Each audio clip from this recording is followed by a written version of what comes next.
Hello everyone, welcome to decode TGPSC YouTube channel.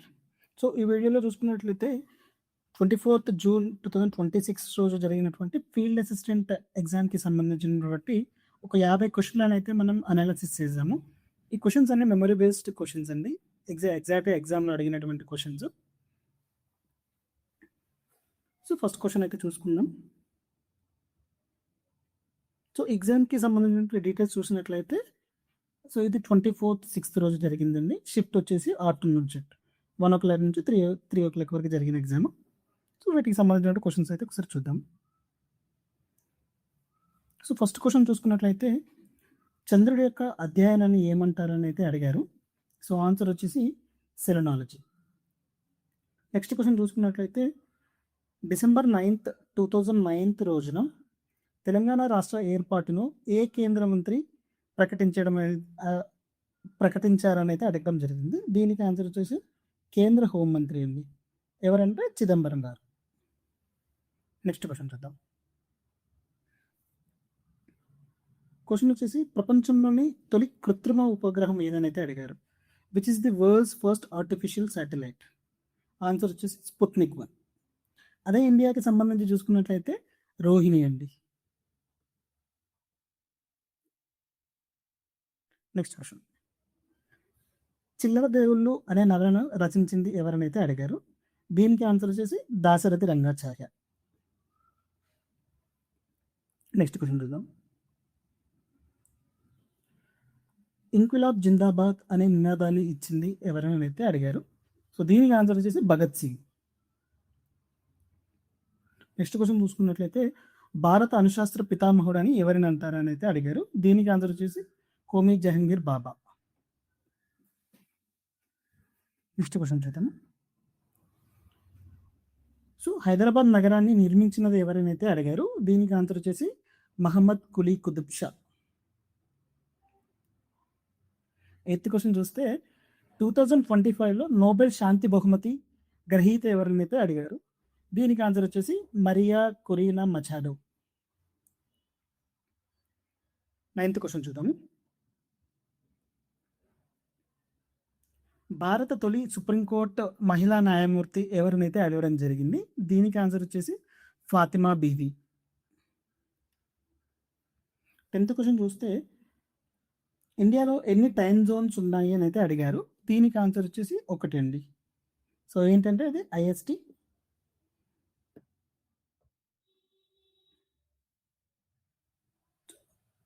ఐదు గంటల 30 నిమిషాలు. ఇది ఒకటి గుర్తుంచుకోండి. నెక్స్ట్ క్వశ్చన్ చూద్దాం. క్వశ్చన్ వచ్చేసి భావితరాల కోసం పొగాకు వినియోగాన్ని పూర్తిగా నిషేధించిన తొలి దేశం ఏదైతే అడిగారు. దీనికి ఆన్సర్ వచ్చేసి మాల్దీవ్స్. 12వ క్వశ్చన్ చూసుకున్నట్లయితే రామప్ప దేవాలయంలోని శిల్పాలకు మూల గ్రంథం ఏది అని అయితే అడిగారు. దీనికి ఆన్సర్ వచ్చేసి నృత్యరత్నావళి. నెక్స్ట్ క్వశ్చన్ చూస్తే భారత తొలి లోక్సభ స్పీకర్ ఎవరైతే అడిగారు. దీనికి ఆన్సర్ జీవి మావలంకర్. 14th క్వశ్చన్ చూస్తే రక్తాన్ని వడపోసే అవయవం ఏదనైతే అడిగారు. సో ఆన్సర్ వచ్చేసి మూత్రపిండాలు. నెక్స్ట్ క్వశ్చన్, తెలంగాణను పాలించిన తొలి రాజ్యం ఏదైతే అడిగారు. సో దీనికి ఎగ్జాక్ట్ ఆన్సర్ వచ్చేసి అస్మాక మహాజనపదం అండి. కాకపోతే మనకు ఎగ్జామ్లో ఇచ్చినప్పుడు ఆప్షన్స్లో ఇది లేదు. అక్కడ ఉన్న మనకి కరెక్ట్ ఆప్షన్ ఏంటంటే శాతవాహన డైనాసిటీ.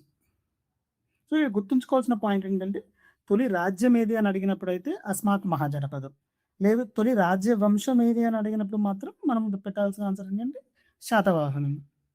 సో ఈ చిన్న వ్యత్యాసాన్ని గుర్తుంచుకోవాలి. నెక్స్ట్ క్వశ్చన్ చూద్దాం.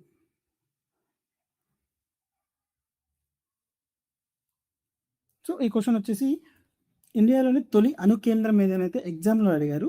ఇది చూడడానికి చాలా సింపుల్గా కనబడుతున్న క్వశ్చన్, కానీ చాలా డిఫికల్ట్గా అయితే ఉంటుందండి. ఇక్కడ చూసుకోవాల్సిన పాయింట్ ఏంటంటే ఎగ్జామ్లో మనకి ఇచ్చిన 4 ఆప్షన్స్ వచ్చేసి ఇక్కడ ఉన్నాయి.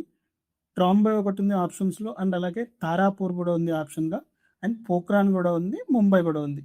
ఈ 4 ఇండియన్ న్యూక్లియర్ ప్రోగ్రామ్కి సంబంధించిన క్వశ్చన్స్ అండి. సో ఏ విధంగా గుర్తుంచుకోవాలంటే తొలి అణుకేంద్రం ఎక్కడ అని అడిగితే మాత్రం అది ట్రాంబే. ఇది మనకు ఎగ్జామ్లో అడిగినటువంటి క్వశ్చన్. అండ్ అలాగే తొలి అణు విద్యుత్ కేంద్రం ఎక్కడ అని అడిగితే తారాపూర్ అండి. అండ్ తొలి అణు పరీక్ష ఎక్కడ జరిగిందని చూసుకున్నట్లయితే అది పోఖ్రాన్. ఇది పాకిస్తాన్కి బార్డర్లో ఉంటుంది. అండ్ అలాగే చూస్తే తొలి అణు పరిశోధన కేంద్రం ఎక్కడ ఉంది, రీసెర్చ్ సెంటర్ ఎక్కడ అని అంటే బాంబే అండి. సో ఇవైతే ఖచ్చితంగా గుర్తుంచుకోవాల్సిన పాయింట్స్. నెక్స్ట్ క్వశ్చన్ చూద్దాం. So what is the India's first digital bank అని అయితే అడిగారు. దీనికి ఆన్సర్ వచ్చేసి ఐసిఐసిఐ బ్యాంక్ అండి. నెక్స్ట్ క్వశ్చన్ చూస్తే సాకర్ ఆటలో ఎంతమంది సభ్యులు ఉంటారని అయితే అడిగారండి. ఎంతమంది ఆటగాళ్ళు ఉంటారని అయితే అడిగారు. దానికి ఆన్సర్ వచ్చేసి 11. నెక్స్ట్ క్వశ్చన్ చూద్దాం. క్వశ్చన్ వచ్చేసి తెలంగాణ పదం దేని నుండి ఉద్భవించిందని అయితే అడిగారు. దీనికి ఆన్సర్ వచ్చేసి త్రిలింగ. గుర్తుంచుకోండి. నెక్స్ట్ క్వశ్చన్ చూస్తే 2025లో బుకర్ ప్రైజ్ విన్నర్ ఎవరని అయితే అడిగారు. దీనికి answer David Szalay. Next question.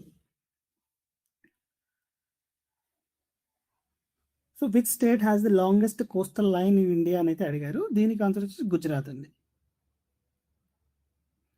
And next question చూసుకుంటే బందీపూర్ నేషనల్ పార్క్ ఎక్కడ ఉందని అయితే అడిగారు. దీనికి ఆన్సర్ కర్ణాటక అండి. కర్ణాటక స్టేట్లో ఉంది. నెక్స్ట్ క్వశ్చన్ చూస్తే so which is the highest and longest national highway in India అని అయితే అడిగారు. దీనికి ఆన్సర్ వచ్చేసి నేషనల్ హైవే 44 అండి, as per the options. Next question చూస్తే ఇండియాలో ది ఓల్డెస్ట్ హైకోర్ట్ ఏది అని అయితే అడిగారు. దీనికి ఆన్సర్ వచ్చేసి కల్కటా హైకోర్ట్. నెక్స్ట్ క్వశ్చన్ చూద్దాం. ఇండియాలో జిఎస్టీ ఎప్పుడు ఇంప్లిమెంట్ చేయబడింది అని అయితే అడిగారు.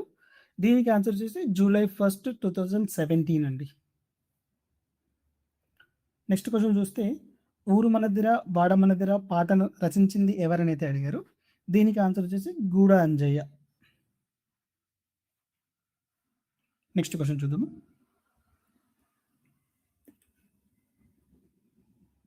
బుద్ధుని తొలి ఉపదేశం ఎక్కడ చేశారు అని అయితే అడిగారు. దీనికి ఆన్సర్ వచ్చేసి సారనాథ్ అండి.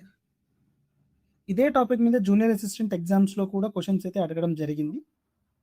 సో ఇదే టాపిక్ మీద రిపీటెడ్గా అయితే అడుగుతున్నాడు. ఇంకొకసారి మళ్ళీ ఒకసారి రివైజ్ చేసుకోవడం మంచిది. నెక్స్ట్ క్వశ్చన్ చూసుకుంటే 2026 రిపబ్లిక్ డే యొక్క థీమ్ ఏంటిది అని అయితే అడిగారు. సో ఆ థీమ్ వచ్చేసి 150 years of Vande Mataram. Next question చూద్దాం. So tea garden of India అని ఏ స్టేట్ని పిలుస్తారని అయితే అడిగారు. సో ఆన్సర్ వచ్చేసి అస్సాం. 30th క్వశ్చన్ చూసుకుంటే which is the deepest ocean in the world అని అయితే అడిగారు. సో అత్యంత లోతైన మహాసముద్రం ఏదని అడిగారు కాబట్టి ఆన్సర్ వచ్చేసి పసిఫిక్ మహాసముద్రం అండి. ఆ పసిఫిక్ మహాసముద్రం కూడా స్పెసిఫిక్ ప్లేస్ ఏదైనా అడిగితే అది మరియానా ట్రెంచ్. అది గుర్తుంచుకోండి. నెక్స్ట్ క్వశ్చన్ చూద్దాం.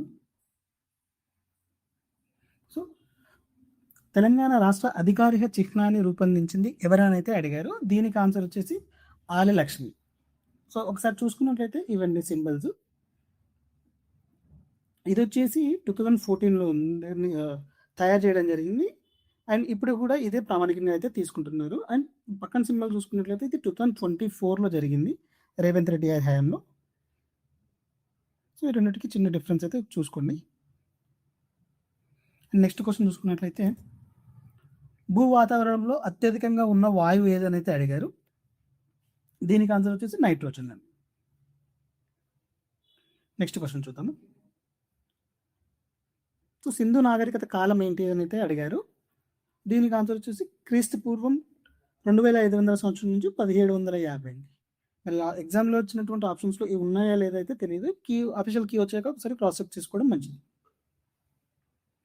నెక్స్ట్ క్వశ్చన్ చూస్తే భారతదేశంలో హరిత విప్లవ పితామహుడు అని ఎవరిని అంటారు మీద అడిగారు. దీనికి ఆన్సర్ వచ్చేసి ఎంఎస్ స్వామినాథన్. నెక్స్ట్ క్వశ్చన్ చూద్దాము. క్వశ్చన్ రిపీట్ అయినట్టుగా ఉంది. సో ఇది స్వామినాథన్ గారు అండి. నెక్స్ట్ క్వశ్చన్ చూస్తే who is the father of medicine అయితే అడిగారు. సో ఆన్సర్ వచ్చేసి హిపోక్రేట్స్. 37th క్వశ్చన్ చూస్తే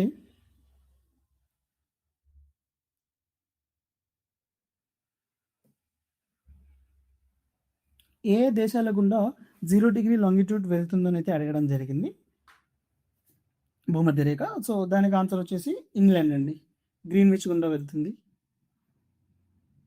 అండ్ 38th క్వశ్చన్ చూసుకున్నట్లయితే మొత్తం ఉపనిషత్తులు ఎన్ని అని అయితే అడిగారు. దీనికి కరెక్ట్ ఆన్సర్ వచ్చేసి 108 అండి. అండ్ 39th క్వశ్చన్ చూస్తే పండితారాధ్య చరిత్ర అనే గ్రంథాన్ని రచించింది ఎవరు అని అయితే అడిగారు. దీనికి ఆన్సర్ వచ్చేసి పాల్కుర్కి సోమనాథుడు. అండ్ 40వ క్వశ్చన్ చూస్తే ఇండియాలో ఓటు హక్కుని 21 సంవత్సరాల నుంచి 18 సంవత్సరాలకి ఏ సంవత్సరంలో మార్చబడింది అని అయితే అడిగారు. సో దీంట్లో చూసుకున్నట్లయితే ఇది మార్చబడిన సంవత్సరం వచ్చేసి 1988. అండ్ ఎప్పుడు అమలులోకి వచ్చింది అంటే 28 మార్చ్ 1989 అండి. సో మనకి ఎగ్జామ్లో ఇచ్చిన ఆప్షన్లో చూసుకుంటే 88 అయితే లేదు, కాబట్టి అక్కడ ఇచ్చిన ఆప్షన్స్ ప్రకారం చూసుకుంటే 1989 అయితే కరెక్ట్ ఆన్సర్ అవుతుంది. సో ఇంకా స్పెసిఫిక్గా తెలియాలంటే అఫీషియల్ కీ వచ్చేంత వరకు వెయిట్ చేయాలి. నెక్స్ట్ క్వశ్చన్ చూద్దాం. So who is the present chief minister of west Bengal అని అయితే అడిగారు. దీనికి ఆన్సర్ వచ్చేసి సువేందు అధికారి. నెక్స్ట్ క్వశ్చన్ చూస్తే which city is set to be become the India's first slum free city అని అయితే అడిగారు. సో భారతదేశంలోని తొలి స్లమ్ రహిత నగరంగా ఏ ప్రాంతాన్ని అయితే పరిగణించబడుతుందని అయితే అడిగారు, కాబట్టి దానికి ఆన్సర్ వచ్చేసి సూరత్. నెక్స్ట్ క్వశ్చన్ చూద్దాము. సో ఇవ్వండి ఇప్పటి వరకు చూసిన క్వశ్చన్స్ అన్నీ అయితే జిఎస్లో భాగంగా మనకు మెమరీ బేస్డ్ క్వశ్చన్స్ ఇప్పటి వరకు గ్యాదర్ చేసినటువంటి క్వశ్చన్స్ అండి ఇవన్నీ. సో ఈ క్వశ్చన్స్లో ఇప్పటివరకు డిస్కస్ చేసిన వాటిల్లో మీకు ఏవైనా నేను చెప్పినటువంటి ఎక్స్ప్రెషన్స్ తప్పనిపిస్తే మీరు కామెంట్లో కరెక్ట్ ఆన్సర్స్ అయితే రాయండి. అండ్ నెక్స్ట్ ఇంగ్లీష్కి అయితే చూద్దాము కొన్ని. సో ఫీల్డ్ అసిస్టెంట్ ఎగ్జామ్లో అడిగిన కొన్ని ఇంగ్లీష్ క్వశ్చన్స్ని మనం చూసుకున్నట్లయితే what is the meaning of misappropriation of money అని అయితే అడిగారు. సో దీనికి కరెక్ట్ ఆన్సర్ వచ్చేసి ఎంబెజిల్మెంట్ అండి. సో రాబరీ కాదు, ఫ్రాడ్ కాదు, థెఫ్ట్ కాదు, కరెక్ట్ ఆన్సర్ వచ్చేసి ఎంబెజిల్మెంట్. నెక్స్ట్ క్వశ్చన్ చూస్తే స్పెల్లింగ్స్ అడిగారండి. కరెక్ట్ స్పెల్లింగ్ ఏంటనేది ఐడెంటిఫై చేయమని అడిగారు. దీనికి సంబంధించి అన్ప్రెసిడెంటెడ్ కరెక్ట్ స్పెల్లింగ్ ఏదైతే అడిగారు, మీరు ఇక్కడ కరెక్ట్గా చూసినట్టయితే ఇదండి, ఆప్షన్ సి కరెక్ట్ అవుతుంది.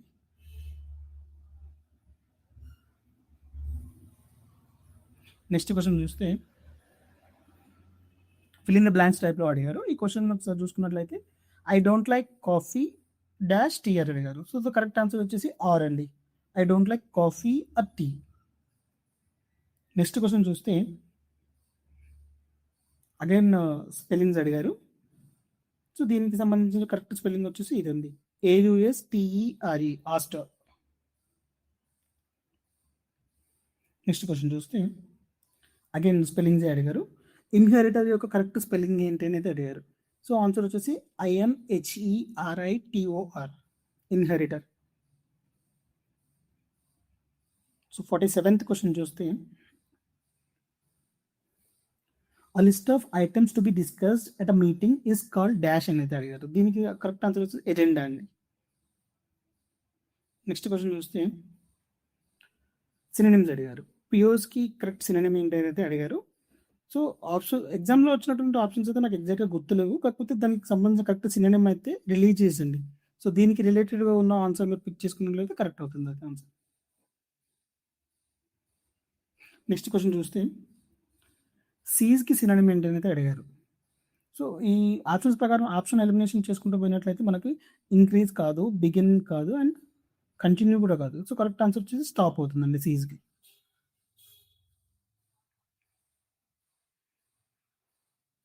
సో ఈ ఆల్మోస్ట్ ఒక 50 క్వశ్చన్లు అయితే ఫీల్డ్ అసిస్టెంట్ ఎగ్జామ్కి సంబంధించినటువంటి క్వశ్చన్స్ గ్యాదర్ చేయడం జరిగింది. వాటికి సంబంధించిన ఆన్సర్స్ కూడా చిన్న అనాలిసిస్ అయితే చేసి ఈ వీడియో చేయడం జరిగిందండి. సో మీకు ఇదే విధంగా వేరే ఇంకే ఎగ్జామ్కి సంబంధించిన వీడియోలు కావాలనుకుంటే కింద కామెంట్ సెక్షన్లో అయితే మెన్షన్ చేయండి. అండ్ అలాగే మా యూట్యూబ్ ఛానల్కి ఒకసారి వచ్చి అన్ని ఇక్కడ ఉన్నటువంటి వీడియోస్ అన్ని చూసుకొని సబ్స్క్రైబ్ అయితే చేసుకోండి. Thank you.